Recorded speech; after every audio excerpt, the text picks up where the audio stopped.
안녕하세요. 법무법인 베테랑 권준성 변호사입니다. 저는 경찰대학을 졸업하고 15년간 경찰에 재직을 했고, 특히 성범죄 사건을 수사하는 여성청소년 수사부서에 주로 있었는데요. 오늘은 많은 분들이 잘못 알고 계시거나 아예 모르시는 성범죄 부수 처분에 대해서 말씀을 드리려고 합니다.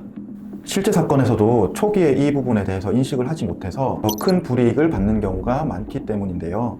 성범죄 처벌은 단순히 형사처벌을 받는 데서 끝이 나지 않습니다.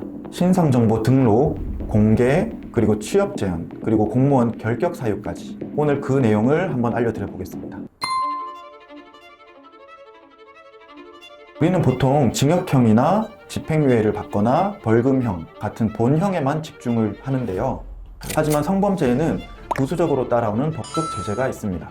바로 신상정보 등록, 공개, 취업 제한 같은 부수 처분인데요. 이 처분들은 주로 성폭력 범죄에 관한 특례법에 근거를 하고 있고, 형이 종료된 뒤에도 몇 년간 지속되어서 사실상 사회적 낙인처럼 작용을 하는 2차적 형벌이라고 볼 수 있습니다.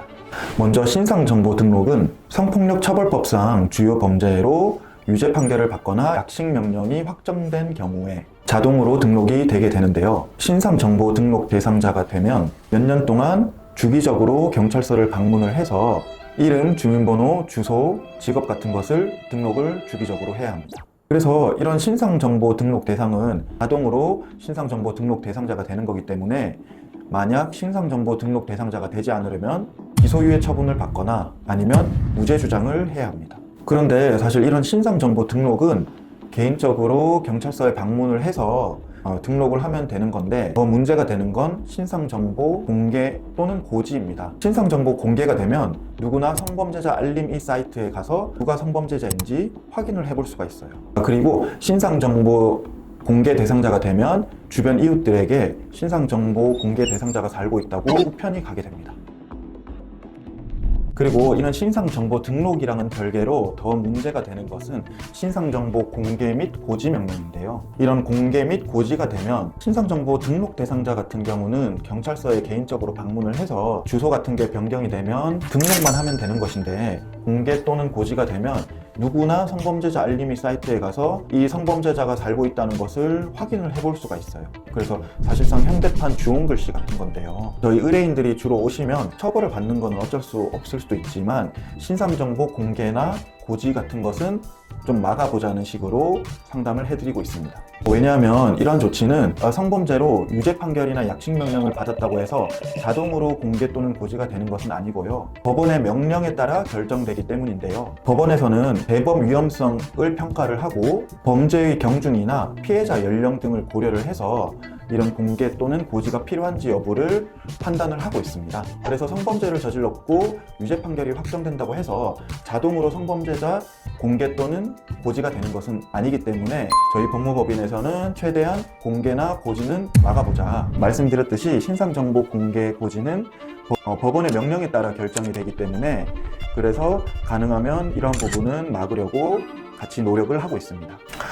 그리고 다음은 취업 제한 명령인데요. 성범죄자는 어린이, 청소년, 장애인 관련 기관에 일정 기간 취업을 할 수가 없습니다. 최대 기간은 10년이고요.